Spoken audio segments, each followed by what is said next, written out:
Thank you. Thank you so much, Carrie. Thank you, everyone, and the staff, especially at the Levine Museum.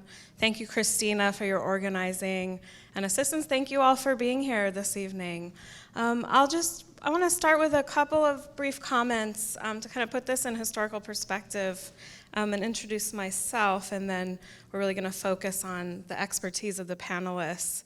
But as we begin, I do want to acknowledge that we are on the ancestral lands of the Chera, Catawba, and Shugari peoples. At Davidson College also, which is a higher education institution that was built in part by the hands of enslaved laborers, I ask that you join me in thinking about our responsibility in naming the legacies of colonialism and slavery and how they shape the places where we work and live as we effort towards racial and social justice, and especially as these histories are also the foundations of today's carceral systems. To introduce myself, I will share briefly what motivated me to become a historian and study histories of incarceration.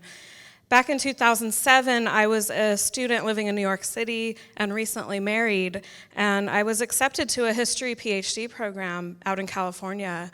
And as I was excited to start beginning this new chapter of my life, my husband didn't have legal status, and I didn't really know what that meant. And he was navigating the immigration system and ended up being detained for several months at a for-profit facility in New Jersey and ultimately deported. And with my privilege as a US-born white citizen, I really had no idea that we were incarcerating immigrants, and then I learned much more about the broader immigration and prison systems and how they intersect. So it really was shocking and shattering experience, even though it was just a few months that he was incarcerated.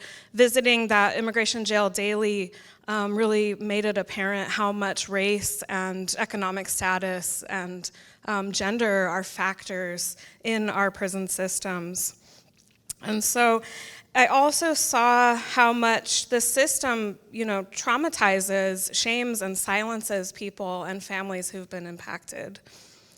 And so for me, being a student, becoming a historian, and becoming aware of how individuals and families are affected by incarceration are deeply interconnected. And I continued my studies and became a historian so that I could really understand for myself how we got to this point in this nation. We're the #1 incarcerator on earth. We have the largest number of people behind bars, and we have one of the highest rates of incarceration per capita as well in the world. And however, I also found that learning history and kind of piecing stories together was also empowering. It was kind of a personal healing for me as well. And so connecting especially with impacted community members, I found to be deeply important for my education journey. Ethnic studies scholar Dylan Rodriguez says that the term mass incarceration is actually a misnomer, or that it's not exactly the right term to use, because the US prison system seems to target certain communities disproportionately. This is true today as Black, Native, and Latinx males especially experience the highest rates of incarceration. However, women are the fastest growing segment of the prison population in the US. And it was also true in the origins of mass incarceration in the US. When slavery was abolished in 1865 with the passage of the 13th Amendment, the amendment had a provision in it that slavery was no longer legal except for punishment of a crime. And this loophole allowed for the rise of a brutal system of convict leasing and the continuation of labor exploitation, and also private profiteering through Black Code laws, and then decades of Jim Crow segregation that specifically targeted Black men and women in the US South, a system that still makes coerced labor legal in spaces of incarceration today.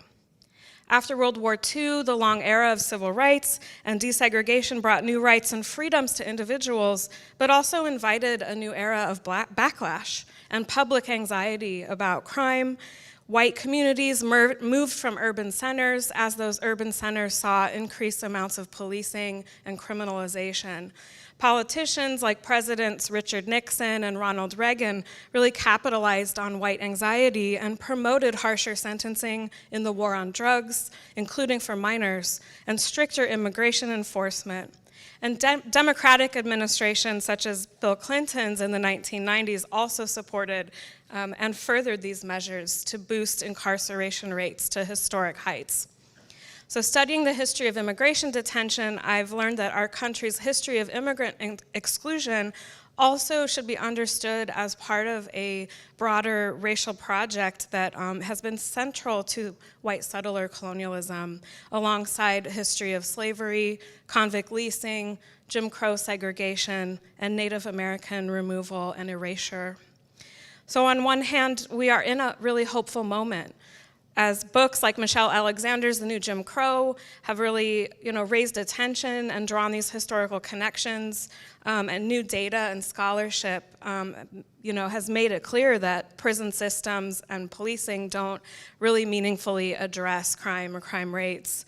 And these have opened up new conversations and possibilities, especially with the centering of the voices of impacted communities who are taking more and more leadership roles in reform efforts. But on the other hand, our politics continue to become divisive, increasingly, it might seem. But one thing I've really learned is the importance of centering the experiences of the impacted and following their leadership. So I want to invite Mr. Anthony Willis to speak first, if it's okay with you, to share a little bit about yourself and your story and how and why you came into this advocacy work that you do. Well, thank you very much. I do appreciate it. Hello, everyone. Thank you for being here. It's good to have you. Like I said, everyone that calls me Smiley. So if you talk to me, just call me Smiley. That's what everybody call me. That's my prison name. I wanted the name like Thug Life or something real tough, but that ain't never stuck, that name. So everybody just called me Smiley. But I was in it for 26 years, incarcerated at the age of 16 years old, with a life without parole sentence. Them telling you that you're going to die in prison, that no matter what good you do, no matter what good choices you make, you will never be fit for society. Being told that as a 16-year-old, that is very hard. For them to say no matter what you do, you will never be good enough. Now imagine being put into an environment that's full of different individuals who are in there for various crimes. They're adults. You're a child. And now they're trying to teach you how to navigate your way through prison. And the rules in prison are totally different than what you were raised knowing. In society, they say if you see something, say something, right? In prison, you better not. If you want something, you take it. You don't ask. But in society, you don't do that. Everything is different. And then you have individuals trying to teach you how to live. If a person look at you the wrong way, you're supposed to fight. Don't ask any questions. It's a totally different world there. So imagine being a child and being put in that situation. It's really hard to try to live a life with purpose. But I'm so grateful that I had people in my life who were there to help me to find that balance. I was that kid who I walked through school and I felt invisible. I felt like no one knew my name. If I were to go to school and I could walk down the hallways, and it's like no one even noticed I was there. Or if I missed a day in school, no one even missed me. That's what I felt like. So I wanted to be accepted. So I began to hang out with those who would accept me, who had the things that I wanted. The clothes, the cars, the money. You got to have that if you want girls, right? You got to have cars and money. So I began to hang out with those individuals. And when I started committing crimes, breaking into houses, stealing cars, and it just kept progressing. And the more you get away with it, what happens? You get more confident, right? You feel like, I can do this. I get away with it. But when I committed my crime, an innocent life was taken because of my greediness, because of my selfishness.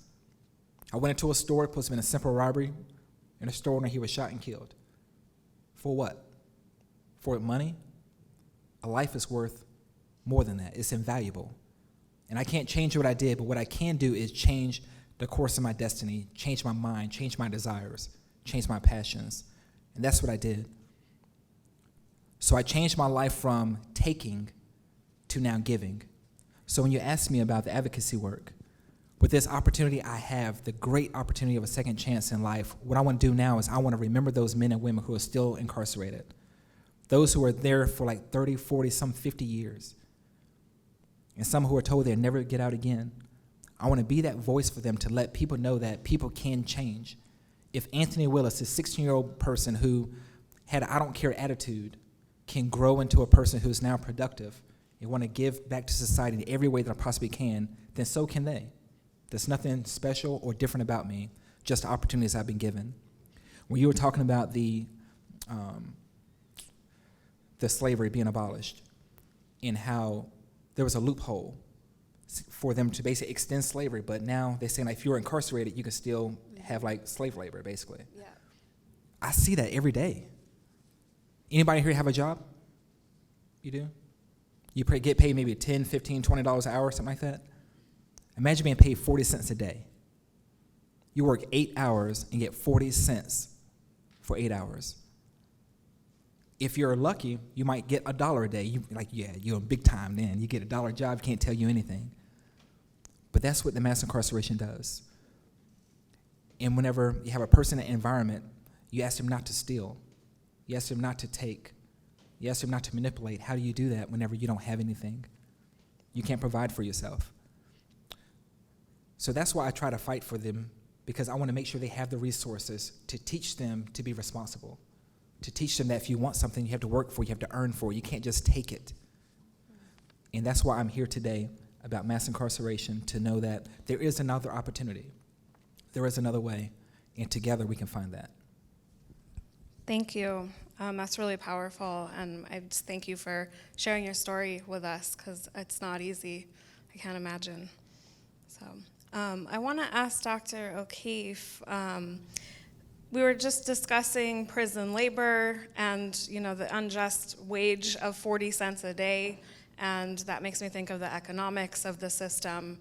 How did you come into this work, and what brought you to look at mass incarceration from an economic standpoint, and especially when I understand your work, you look at this in kind of big picture, big systems. So we're going from the personal to the larger systemic. Exactly. So first, thank you so much for including me on this panel. I know I'm going to learn a lot from both of you, and I hope we all learn a lot together. I'm Dr. Siobhan O'Keefe. I recognize a couple of you from class, but not all of you, so come see me in another class in the future if I don't know you yet. But so I had sort of a roundabout way into thinking about these issues. I always had a really deep sense of, I was younger, I was very politically active, and I was really cared a lot about thinking about the safety net and thinking about how the different ways that the government and government policies can affect children and families. And so then as I sort of became more involved in academics and started to think about research, this was something that I really wanted to research and think about. But then as I read more about mass incarceration and the increases in incarceration that we've seen over the last several decades, I started to realize that even if this was not how we designed the carceral system, this is one of the biggest ways that the United States government interacts with children and families. So recent research shows that for children born around the turn of the millennium, so I think really kind of you guys' cohort, something like 9% of them will have an experience of their parent being incarcerated. 18% will have their parent will have had a felony charge by the time they're 18, and a much higher percentage of them will have had their parent will have had any charge at all, and that's everyone. Right? We know this is not equally distributed, right? We know that the costs and consequences of mass incarceration have not been equally distributed, right? You can pretty much multiply these numbers times 2 if you're thinking about Black children, American Indian children, or children in low-income homes. And for me personally, I'd actually had a really good friend in high school whose dad was incarcerated, and in my, I'm almost ashamed to admit this now, 17-year-old mind, my friend's dad, he was not a good guy, right? So in my head, I was like, well, F that guy, he has not been a good father to my friend. That's what, but man, did things go really downhill for his family after his dad was incarcerated. It was, even if his dad hadn't been, the best and the most present and positive source of it, in his life, that sort of really traumatic removal didn't necessarily make things better either. And so that's sort of what inspired me to think about in my research, I think not just about necessarily the experience of people who are incarcerated, although those experiences are very important, but think more about, well, what does this mean for the people they leave behind in their communities and in their families? Thank you. Yeah, mass incarceration's rippling effects, really are impacting more and more people all the time. Those are really shocking statistics about the percentage of youth who will have a parent impacted that way. So thank you. Your work is incredibly important. Mr. Willis, I just want to circle back to you on, if you don't mind telling us a little bit more about how you came to be telling your story, in front of groups of people and on a podcast, and how that might relate to, because, in my opening remarks, I mentioned how this is such a traumatizing experience for so many. Does sharing feel like it helps you kind of work through mental health, and how do you see mental health really being central to the conversation, and how invisible that a lot of this suffering really is? And I want to applaud you again for you sharing your story, and just tell us a little bit more about how you came into being a podcaster or a radio host and all this advocacy. Well, thank you. One thing I learned is that a lot of times people, they always root for the underdog.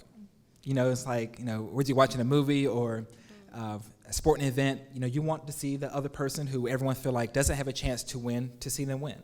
So I tell people all the time that I'm a miracle. I was the first commentation in 13 years, okay? It's just something that does not happen in North Carolina, but Governor Cooper chose me out of the hundreds or maybe even thousands of cases that he could have chose. He chose me, so I don't take that for granted. So whenever I was at somewhere telling my story, I was at Duke University, I believe, and then others heard me tell my story, said, well, will you come to my church? Will you come to my school? Will you talk to detention centers? Will you come to the jails? Because my story, it gives hope to people. Because at the age of 16, when you're told you're going to die in prison, you will never, ever, ever be released unless you are carried out in a body bag. You will never get out. But yet, even with that sentence, I chose to do everything I possibly could to allow my life to matter. Like, I received 5 college degrees when I was in prison. I got my master's, 3 associate's degrees, and my bachelor's degree. And that's against all odds. That's because of the community's support. It wasn't free, I promise you. It's because I wrote people in society and asked them, will you help me go to school? And they said, are you going to do good? I said, I'm going to try. And they started funding me, and the more I progressed, the more that they were able to help me. So these same individuals were saying, well, can you go and speak to other groups to let them know that their children who are in prison can always take these other steps? And parents started calling me, say, my son or my daughter's in prison. What can they do to have relief? Others may contact me saying, well, they're going to file for accommodation as well. Can you help us to do the paperwork? So I was kind of voluntold, I guess, into this more. But the more I'm able to share my story, I can see the looks on the faces of those in the audience. They're saying, well, people can change. And that's my story. Those who are incarcerated have such a stigma on them that they're all bad. Don't get me wrong. The majority, we all did something bad to be in there. But that doesn't mean that's who we are. If anyone here has not told a lie before, but even though you told one lie, does it make you a liar? No. Because that one thing you may have done, it doesn't make that who you are. And that's the story I'm trying to tell. Because of the crime they may have committed, that doesn't dictate who they are as a person 20 or 30 years later. People do change. So whenever I was given the opportunity to come here, never been to Davidson College before, this is a big school, awesome. I never had a chance to come here, so I wanted to use this opportunity to be able to tell that prison is real, and it's hard. The mental health you were talking about, being separated from your family is one thing. You have to ask for everything you do, to use the phone, to go to bed, to go outside, for toilet tissue, for paper, for pencils. You don't ever tell an officer what to do. You don't ever say, come here. You say, could you please come here? You don't ever say, give me that. You like, may I please have that? It's a lot of pressure on you mentally. Being stuck inside during COVID, to my mass incarceration, there's no such thing as social distancing. It's impossible. being on the phone, your parents, they're sick, they're in a hospital, if they live in a different state and they die, you can't go to the funeral. You have to endure that. Getting bad news on the phone, and then the phones don't work. You have to endure that. That's a lot of mental health. And it causes you to feel hopeless, helpless, and like no one cares. You don't have a voice. They turn on the phone, and you can use it. If they don't, you don't. They have to put the mail in the mailbox for you. So if something is wrong in prison, no one will ever know about it if they don't allow them to tell. So that's why I'm here. Because whenever they call me on the phone, they say, Smiley, this is what's going on. I say, oh, really? Let me see what I can do. That's why I'm a part of a nonprofit organization who advocate for the humane treatment of those who are in prison. Because we want to fight for people whose voices have been snuffed out. So any chance I get to speak, I'm getting requests to go even to other states now, to go and talk to detention centers, different kids who are on a wrong path, on a path that I started on, to let them know if you don't stop now, you're going to end up like I did, then it would be too late. There is no apologizing. There is no I won't do it again. It's too late. So that's why I do what I do. Amazing. Thank you. And I'm very much so encouraged to just see this journey that you're on. So thank you. Dr. O'Keefe, you were talking about the impact on families. And so just to kind of thank you so much for this inside perspective and the impact on kind of people's thinking and the extreme amount of unfreedom that you experience. I was really struck, Dr. O'Keefe, by what you were saying about your kind of preconceived notions you had, well, as a 17-year-old. And I think that just comes from society at large. You know, as a historian, I'm thinking of over the last few decades, the kind of new labels and terms that the law has come up with or that politicians have come up with to criminalize, you know, and justify these systems. Can you talk a little bit about the impacts on families, impacts on especially women? I think part of your work is looking at incarceration's impacts, you know, on the family, on women, on fertility, et cetera. Yes, so as you mentioned in the beginning, you know, for the most part, you know, if you imagine, you know, a prisoner in your head, you are probably imagining a man, and you're not wrong. You know, over 90% of inmates in state and correctional facilities are in fact men. But for every, you know, man who is incarcerated, that's now, you know, he likely had a family, right? I mean, he had a mom and a dad, maybe brothers and sisters. You know, he might have been contributing to that household in a variety of ways. And if he'd, you know, potentially had a family as well, right? So all prisoners are not necessarily particularly likely to have been married before they are incarcerated. Individuals who are incarcerated, but they do often have children. And maybe like a third to 50% of the time, they're often living with their children before they are incarcerated. And so this is just a huge disruption and shock to family life.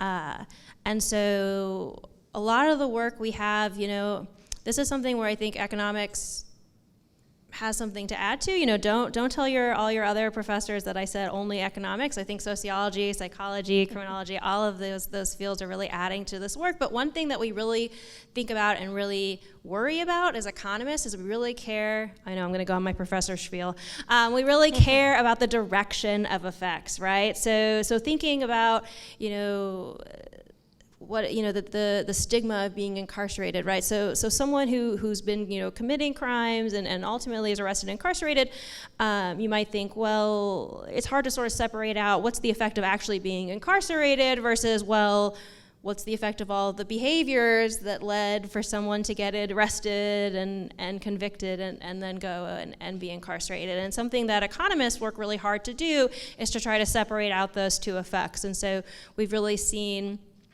I don't know if any of you are in econometrics, but that's what I'm talking about here. So we've really seen as more and better data sets have become available, we've seen economists really taking our tools and saying, okay, well, how can we try to separate out these two effects? How can we really focus on these effects? So some of the most interesting work in this area uses what's called a judge-fixed effect, and what's interesting here is you know, in most jurisdictions, judges are randomly assigned to cases. So, which is kind of crazy when you think about the fact that this judge is going to decide potentially like the rest of your life. But it's really random which judge happens to be up when your case comes up.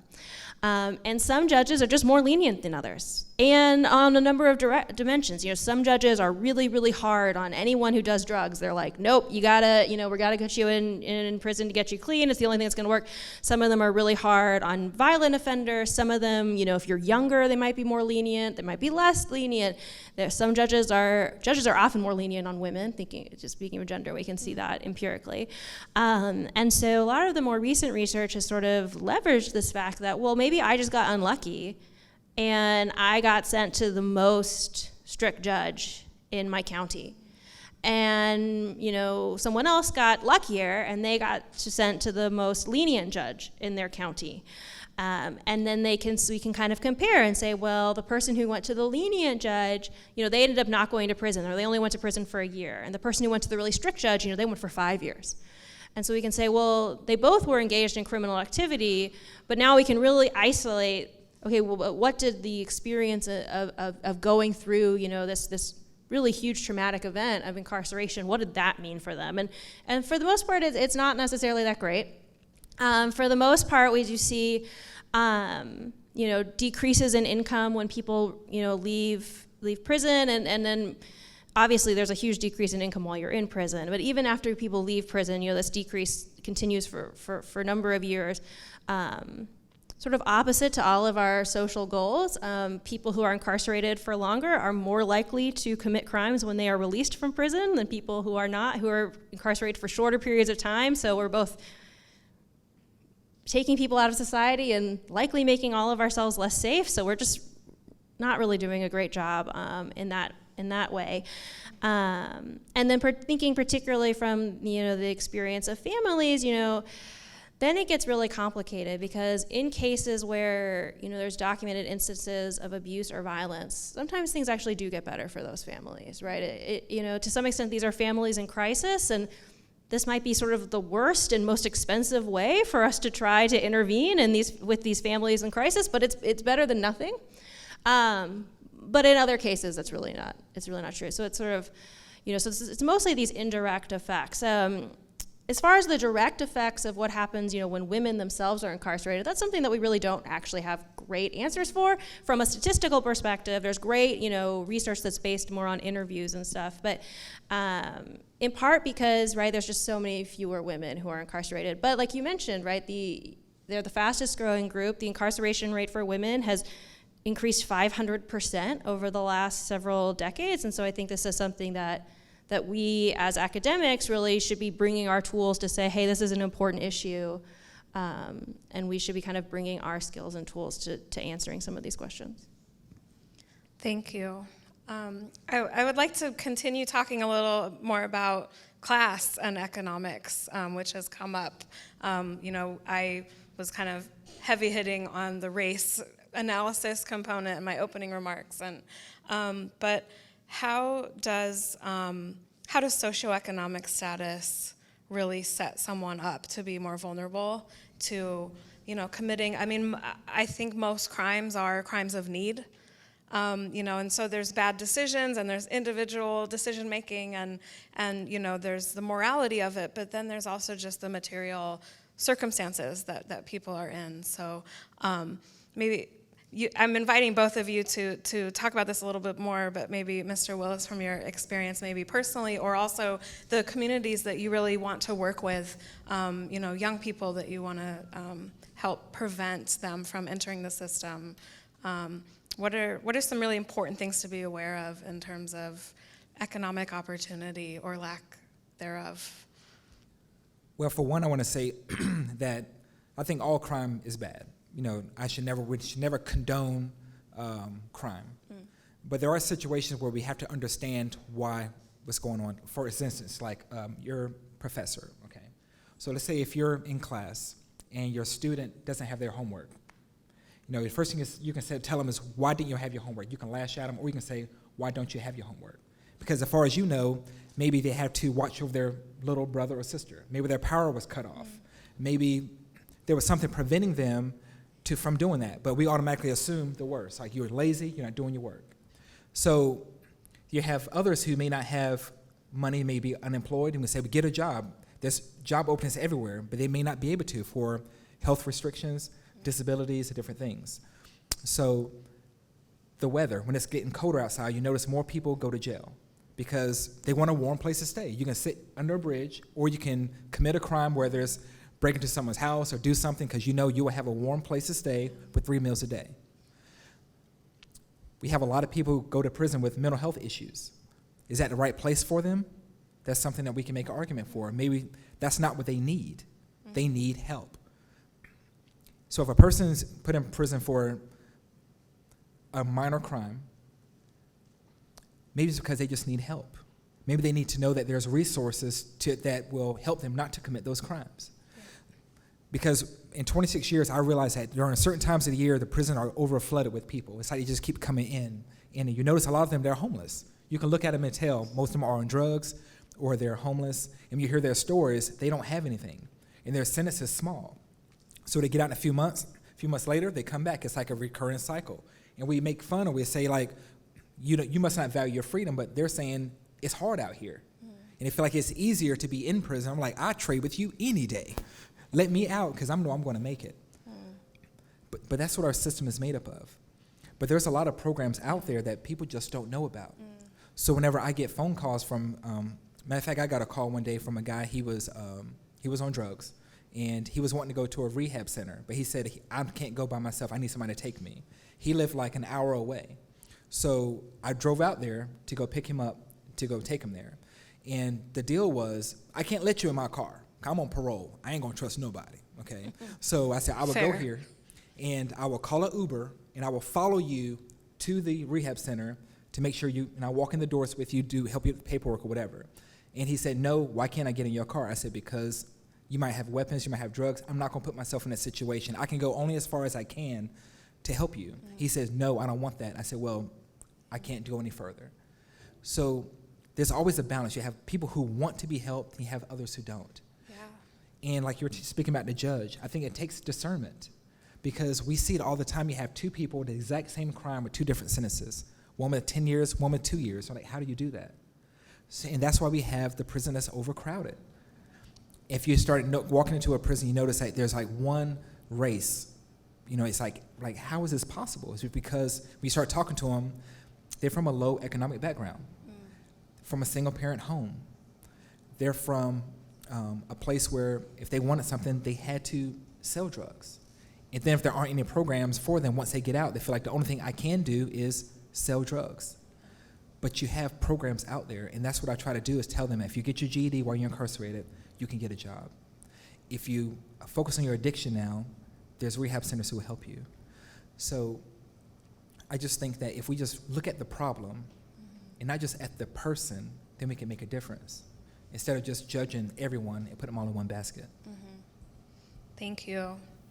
Dr. And I'll add to that. I think that's such an important point about there are programs to help people, but and this varies a lot state by state. In the United States, many of these policies are state-based. We really actually go out of our way to make those programs difficult for people who have been incarcerated or people who have a criminal record to access.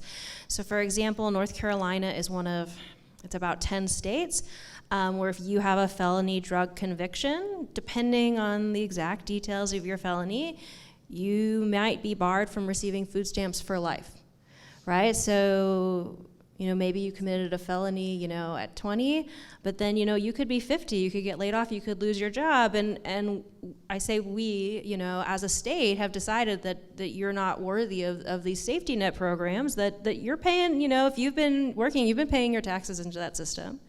Right, and many crimes do have an economic element to it, and so sort of making it more difficult for people to receive this help is really counterintuitive. And the same is true of the Medicaid program. You mentioned drug addiction. Rehab is very expensive, right? This is one of the ways where it's really obvious, immediately obvious to anyone how socioeconomic status is going to affect these things. If I, as a teenager, had developed a drug addiction, my parents could have paid for me to go to rehab, but that is not true of everyone.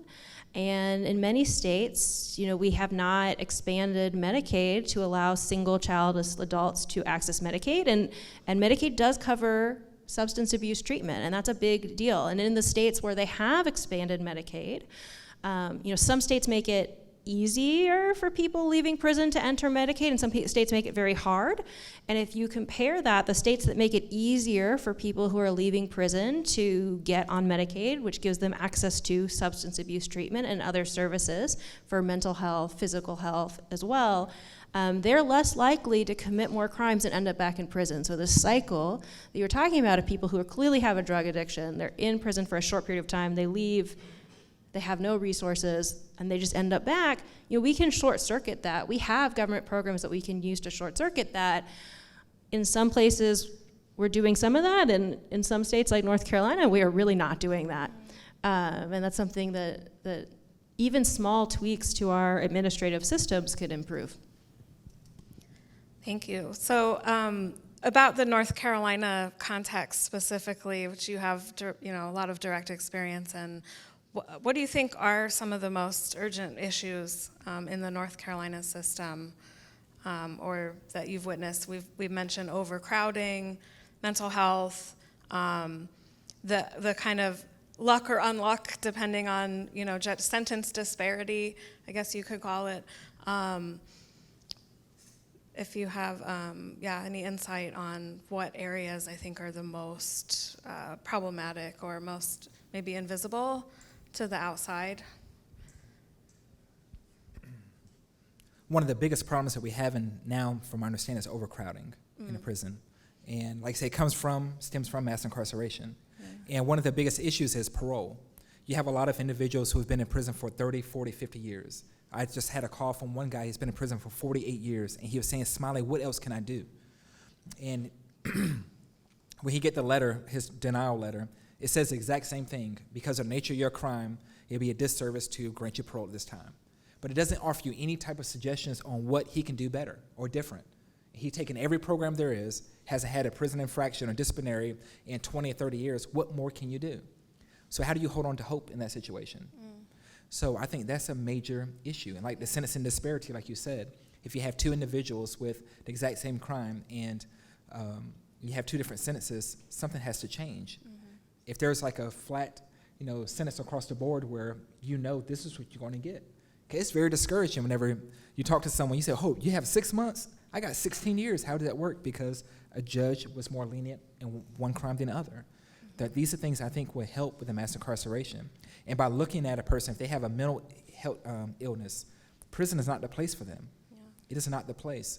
It makes it hard because if they do something wrong, they shut down the whole prison. They shut down the whole block. Everyone is affected because of the actions of one person. They're not in the right frame of mind. And I think that they have to be dealt with accordingly. So we can really focus on those things, and as far as allowing the parole board to start being more open-minded and allowing those who have earned a second chance to grant them that instead of just keep holding them there. Because all it's doing is, as they get older, it's more money, economics, for health. Because if health start fading, it's going to cost more money. So let them go home. I had this one individual, his parents called me. He has stage 4 cancer. And the doctor said you have like 6 months to live. They still won't let him go home. He's frail. He's confined to a bed. It's terrible. What is he going to do? But yet they still want the taxpayers to pay for him to be in prison whenever his parents saying, look, just let him pass away here at home. These are things that I think we can do a better job at. Absolutely. Yeah, thank you. Dr. O'Keefe, do you have anything to add? I would just add that, and thinking of you and as the Bonner Scholars, a lot of you are involved in community engagement programs with different organizations. I would say almost anything that you are currently involved with is going to relate to mass incarceration in some way, because so many people are touched by mass incarceration in our society. So, earlier I was talking about Medicaid because my own research looks a lot at the, interaction of government policies and health. And so I've been following, the potential expansion of Medicaid in North Carolina. And, not that I think my state senator listens to anything on the phone calls to her that I make to her office, but talking about the importance of making sure that the recently incarcerated can be included in this expansion, because that has real benefits both for them and for us as a society by helping to integrate people into society. So whatever it is that you are studying, working on, working with, I'm sure it does touch people who have been affected by the criminal justice system, and it just sort of might take you a second to think about how that is. So whatever it is that you are knowledgeable and involved with, there is a way to sort of leverage that to be working on these issues. And I would just encourage you to think about that and think about ways that we can live lives of purpose in that way. I love that. I wanted to turn the conversation to a little bit more of a hopeful note. We're talking about some of the most egregious problems within the system, but also there's so many solutions. Really, around. the only time someone's going to describe me as an economist is hopeful. So I'm gonna hold this. I'm gonna hold this memory. Yes. So one theme that came up for me is education. You mentioned the number of degrees that you were able to earn while inside, which is incredible. And I'm just personally curious about, how you had access to, to information and knowledge, because that's something that's very difficult behind bars. And also, another thing that came up was, just the sheer number of organizations, the amount of help that is out there, but that people might not be aware of it. That really strikes a chord with me when my husband was detained, and I felt really alone in the experience. I didn't know that there actually were this large number of organizations and community members that did care, that were, working to support people who are incarcerated, whether it's through political lobbying for reform, or whether it's just humanitarian aid, or just raising awareness. And education, is one really great way to do that. So, what are some of the experiences that really helped you maintain hope? And I imagine, I would hope to think that maybe continuing to pursue education, it might be one way, but there might be others. Whenever I was first incarcerated, there were a lot of educational programs offered. But as time went on, they started to defund the education. So I'm just very fortunate. So the reason why you don't hear about a lot of people being able to achieve the things I was able to is because they don't have the same opportunities. So I want to make that very clear. It's not like I'm like this great guy or something. No. It's because those same classes are no longer available. So those who came in maybe years after, those classes weren't offered.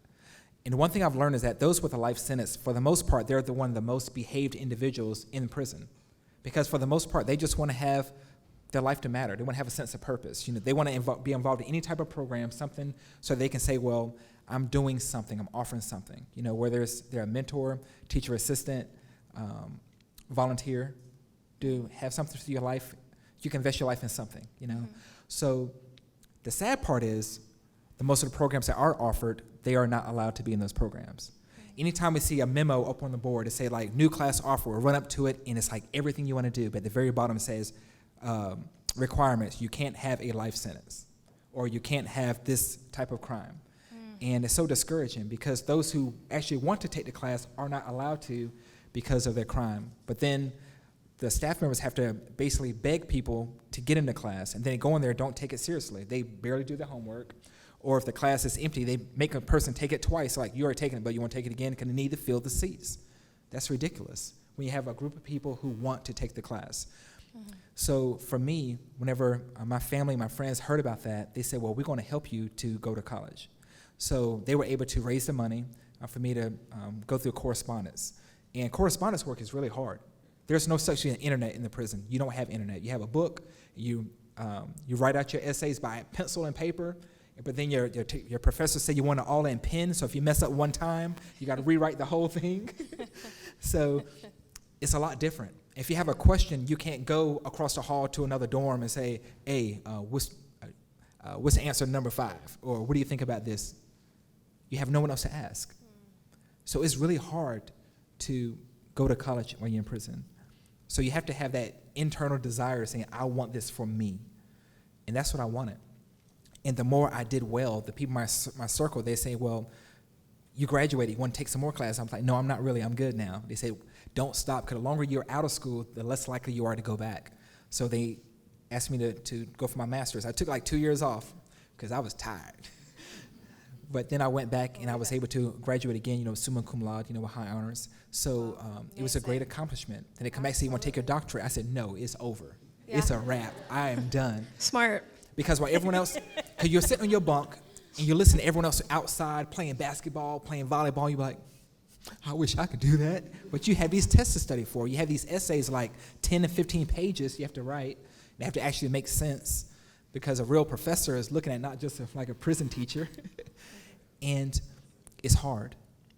But you remain hopeful because the smile that I put on my mother's face whenever I sent her a copy of that degree, the smile on the faces of my supporters, who are the same ones that said, whenever your commentation come up, we're going to write letters for you, write the governor, write everyone, because we've seen your progress. We've seen the way that you've grown. We see the way you've been successful. We want to stand behind you. So if I wouldn't have made those strides, I wouldn't have met the people that I had in my life and to be able to do the things I did. And even now, I can call on any of them right now, and they will do anything they can to help me. And that's what I tell those who are in prison today. Network. Write anyone you can so they can get to know you. Don't just ask for money or ask for things. Just say, look, I want you to know who I am. Just correspond with them. Just talk to them. Because you never know who these people may know. They may know some of the judges, the DAs, the legislators, who will actually take a chance to actually look at their case and see the disparities, saying this isn't right. How you get all this time whenever this other person got this amount of time. But it all becomes by you believing that people care. Yeah. And that's what we try to do with the organization I'm a part of. Wonderful. Yeah, I found that some of the most kind of hopeful change or uplifting moments in all of this is when community is being built and when there's efforts to kind of break down the walls, so to speak, through communication. Visitation was a really powerful way to show solidarity or support for people inside. Access to phone calls, which are very expensive. So maybe even supporting organizations that support those things. And just how people on the outside are supportive and people on the inside can come to know that. So in the spirit of the Levine series, what is it going to take? I do want to ask, maybe a final question before we transition into Q&A. And it's still in the realm of solutions, kind of hopeful things. For me, I think, what is it going to take to encourage people to kind of think beyond the current system? What came up a couple of times is, this is how it is. And it may not be the best way to do things. It could be a big waste of money, or it could actually harm people disproportionately. So what is it going to take? What are some of the big solutions that you really gravitate towards? Maybe Dr. O'Keefe. Right, and I think this is such an important question, and in my mind, it gets back to something that you mentioned at the beginning, which was, so much of mass incarceration was driven by the sort of tough on crime policies where, the political rhetoric was that, these are bad people, we should just, lock them in prison for a long time. Turns out that's not very effective, it's very expensive. But as, crime rates have increased after the pandemic, we're seeing that a return of that rhetoric, a return of this idea that we should have stricter and stricter enforcement policies, and that's, where we should be putting our money, even though there's really no evidence that they're particularly good at decreasing crime, which is the ultimate goal we want, right? I mean, we want to avoid these events from happening in the first place. So to that aim, what makes me the most optimistic is a lot of this is happening in Chicago, but there's other areas. There's some really interesting youth programs that are being run in very kind of rigorous, randomized control trial kind of ways, where they think about, okay, these are effectively children, they're teenagers who are at risk of being involved or committing a homicide, shootings, things like that. And they try to sort of design an intervention to reduce that probability. And and a lot of these interventions are a combination of sort of job training and some cognitive behavioral therapy. And there have been some really promising results about, the kids who get randomized into these programs, and they're actually pretty big now. They involve like thousands of young people. Are a lot less likely to be involved in a shooting or to be shot themselves. So I think that's really ultimately, from a social perspective, what it's going to take. I think another round of, truth in sentencing, tough on crime, is probably not going to get us the outcome we actually want. We would be much better off spending that money sort of before the crimes occur and helping people get, access to the resources and education that they need. Thank you. There's been, just in recent years, especially since the murder of George Floyd, and calls to defund the police and carceral systems, and then there has been, somewhat of a backlash against that, or just, people's anxieties about, what does safety look like? What does community safety really look like? What does justice look like? And I am attracted to those more restorative justice models, and to me, defund doesn't mean that there's no mechanisms in place, or there's no community safety measures, but instead it's more about what to fund instead, of models of punishment. And so I think the things that you've both shared give me a lot of ideas about what is it going to take, or what alternatives that there can be. Did you have something to add? Yeah, I was going to say that one of the things I try to do is different schools in my area. I would go to the principal and I would speak with them. If you start noticing a pattern in the child's behavior is changing, if they're starting to go to detention more, or ISS more, or if they're missing school more often, that's the time you need to start saying, well, what's wrong? So, and I told them that if they ever need me to come in and speak to any of the students who notice their behavior is questionable, or they're starting to get suspended, getting into fights, or starting to get caught with drugs or anything like that, to allow me or others formerly incarcerated individuals to come in and talk to them, to let them know that there's a real world that you don't know about yet. I mean, the prison system is real. And you may drive by, don't even think anything about that prison, but once you're in there, and that's all you think about. And all you want is to be on the outside of it. So that's the opportunities we try to do. So if we can try to get them before they make those decisions, like you were saying, trying to find ways to help our youth, to let them know there is another way. Whether they're from a low-income home, if they need food, if they can't have the food stamps because, like I said, of past crimes, whatever the case is, if we can help them in some way, then they won't have to go out and steal or rob or do anything like that. So that's part of the things that I'm involved in. Absolutely, yeah. Just sharing your story makes a monumental change. I think it helps, challenge some of the myths or preconceived notions people have about crime and about prison and prison life and what it really is. There's so many, films and television that probably are quite inaccurate in terms of what that world is like. And so, yeah, I just want to really thank you for your work. And both of you, and your scholarship as well, Dr. O'Keefe, which just also helps to kind of challenge our notions in really important ways. It might be time, I think I'd really love to open it up to the audience to see if there are questions. Oh.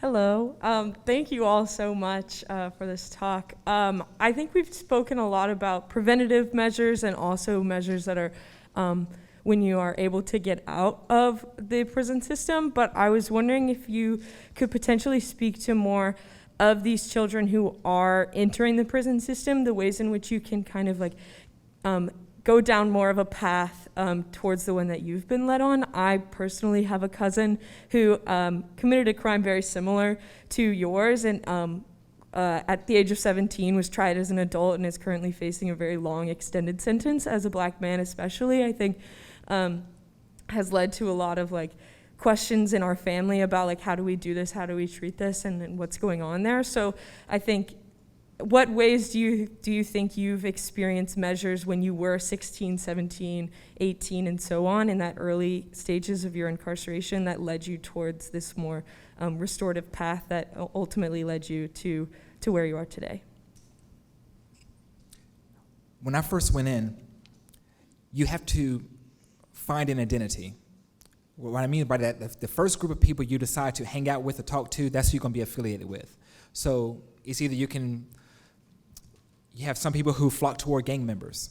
You have some who flock towards those who use drugs.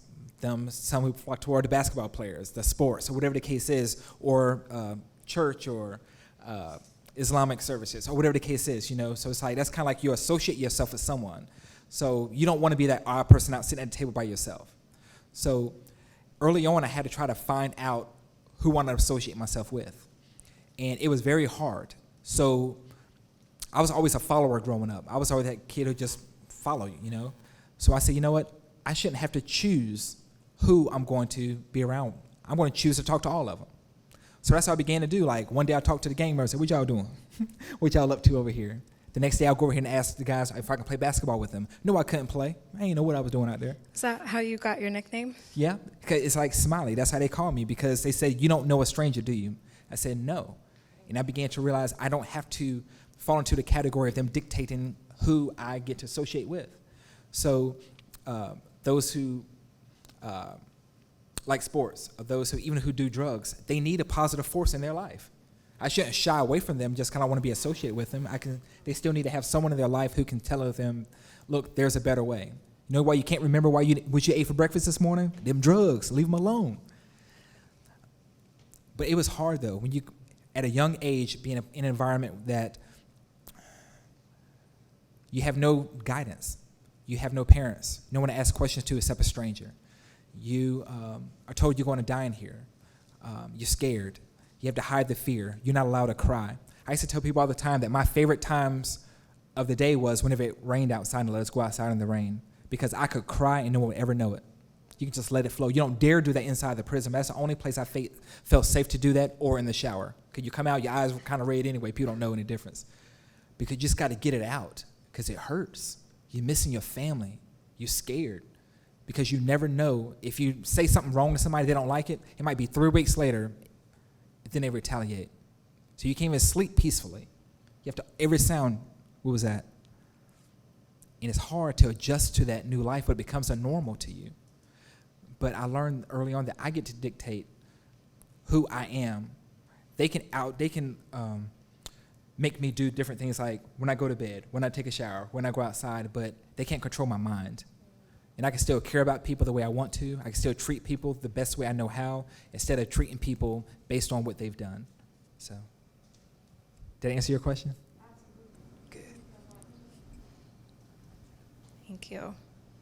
Oh, we got a lot of hands. Is it down here? Yeah, I would think up here first, and then. Hi, thank you guys for being here.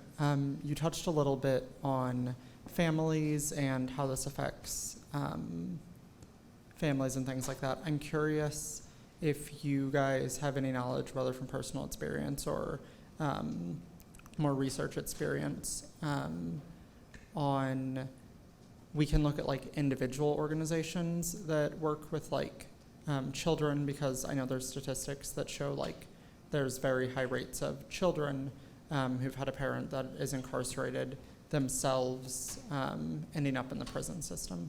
Do you guys have any knowledge on, I guess, one, how well are we as a society and as like, how well are nonprofits and organizations doing with making their resources known to children that come from those backgrounds and like helping them, and then any knowledge on like a broader scale of how effective these organizations are and how they can be more effective in helping children that have grown up in this environment that's kind of leading them towards that route, kind of find a different path. I think for the most part, I mean, I think obviously there's a lot of variation in how good a job organizations do, and this is something you can talk about too with different organizations. But I think a lot of organizations that do a lot of good work really struggle to get to the people who need them the most, right? I mean, that's true for like the U.S. safety net, the government as a whole, and that's true for a lot of these smaller organizations. I think they often, it's hard to know who's going to need that help the most, and they often aren't necessarily targeting as well as they could. I mean, I think there's variation, but I think they often are not, which is something that I think we should work on, right? I think, and sort of tied in with that, and I think this is very deserved. I think a lot of those organizations are very skeptical of someone like me who's going to like look at their books, so to speak, and say, well, this is what's working and what this isn't. Because what do I know, right? I'm not a psychologist. I'm not, I'm really good at statistics. I could tell you statistically this is working better than that, but that's only part of the story, right? And so I think more and more organizations are willing to partner with people like me, and hopefully, we can both, kind of, have I was about to make an economics comment, but I forgot I'm not in economics class. So I would call this a Pareto improvement, but only a few of you are going to get that comment. But I think there definitely is a lot of room for people who've both kind of experienced, the benefits of these organizations to think, okay, I knew about you, but how can we kind of make sure the people who need you the most are learning about you? And I think there's a way for researchers and people like you guys as part of your service to say, well, how can I help them actually target and get in contact with the people who really need the help? I think that's something that places are working on, and I think we're doing better, but not necessarily great. I have a quick Mr. Willis, Dr. O'Keefe, have you come into contact with the concept of the prison industrial complex, or the privatization of prisons? I don't think it's completely expensive thing. It's the majority of the prisons, but have you either of you come into contact with that concept and maybe seeing how that's contributed to mass incarceration, or you mentioned prisons are overcrowded, and I'm sure those reasons for those basic needs are there too, but I'm kind of thinking on why they would be inclined to even put a homeless people in there, a homeless person in there, in the first place. But I don't know. I just kind of wanted to know if you guys knew anything about that, or yeah. So I can talk about this from a more academic perspective. I think you bring up a really interesting point about the privatization of prisons, right? If you go back, 40 decades ago, that's a whole different question. 40 years ago, the concept of a private prison would be kind of crazy, right? And I'm going to put on my economist hat again, but and you're in my class, so we haven't gotten to profit maximization yet, but I can say that, if you think about a private enterprise, right, they're a profit maximizing entity.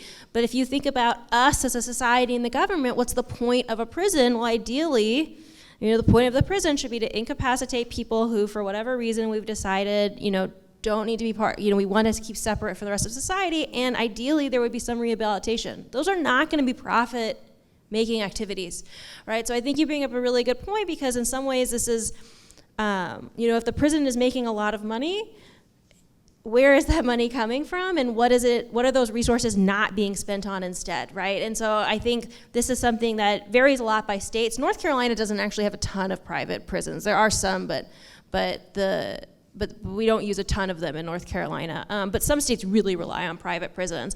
And, I think the incentives are not well structured when we see that, right? Because you think, well, why would they want to house, someone homeless? But they're willing to house someone because the state government's going to pay them $50,000 a person a year, right? And they're going to find a way to extract profit on top of that. But whether or not we as a society think that's the best use of that $50,000, personally, I don't think it is. So I think that's a good point. I think thinking about, is the way we're spending money aligned with our actual goals is something we should be thinking about when we have these sort of tough issues, and that's a great place where it's probably not. And whenever the prisons are overcrowded, they're also understaffed too. So you have to remember that. So if you don't have enough staff to run the prison, so now that we don't have the programs, So like for a private prison, there's only one. I've never been at a private prison, but there was one I was going to go to. I heard like it was ran totally different.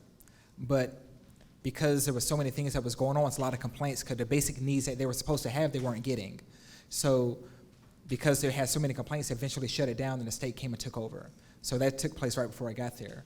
But she's right. If it's a private prison, if your primary goal is profit, you don't care about rehabilitation. You're not going to try to help the people to not come back. You need them there so you can make more money. So if you have that mindset, then we're never going to reduce recidivism. We're never going to reduce the violence in prison of these different things because your goal is to keep your prison as full as possible. And that's why at the place I'm referring to, they even went to double bunking the cells because they want to make more room for more people. So instead of getting people out, having more programs so we can keep them in the streets with their families so that we can bring the families back together and building our communities, building more businesses and things like that, they don't care about that. I tell people all the time, so whenever they build a new prison, who are they building it for?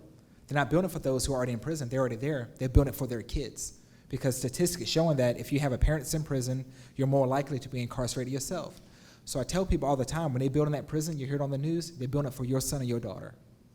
So you got to start looking at that. So now you need to start writing those letters to your children saying, stay in school, make right decisions, because you don't want to end up like me because they're building that for you. So, but private prisons, I would never be a fan of that. So. Yeah, can I just add, it's something I study as well, and in the immigration context, almost 90% of immigration detention facilities are now run by private prison operators, and I think it's about 10% of citizen incarceration. But even so, I think a lot of local county jails and cities and states actually there's the idea that building a prison is going to get you out of debt. Is going to bring revenue to your area. It's going to bring jobs to your community, and that just hasn't really proven to be true. Actually, there is research that supports that. The idea of a town maybe voting to build a prison, whether it's run by a private contractor, which has all kinds of problems in terms of, like you were talking about, cutting corners because of the profit motive. There's no incentive to provide adequate health care. So in immigration detention, I've seen, just aspirin being the only treatment for everything from COVID to, bleeding and broken bones and, real serious. And that's, probably true in the prison context as well, because it's all about Ibuprofen. The bottom line, right? And then also the reliance on labor is another one. But it was a really important point you made about the role of guards and, that prisons are, it's a workers' rights issue. A lot of times in a lot of places, if prisons are sited in a more rural area, it might be the best job around. And so the community might feel committed to that institution, but then it actually ends up doing harm. The labor that's being used often to run the prison so that they can cut corners again financially depresses wages for people outside as well. It doesn't really help communities get out of debt. So thank you for your perspectives on that. We have one last question here. Hi, this question is for Mr. Willis. As someone with an interest in juvenile justice and plans to attend law school next year, what advice would you give me since I'm planning on being an attorney and representing juvenile offenders with the hope of becoming a judge? You have your hands full? Yeah. Just by the ambition I can sense in you, hold on to that. Because you're going to see a large spectrum of different things. And you're going to have to try to find a way to say, well, you want to represent your clients in the best way possible. You want to make sure they have adequate representation and that they're treated fairly. But you're going to realize that the system is not perfect. There's a lot of things that are wrong in the system, and you're going to find yourself fighting against those very things.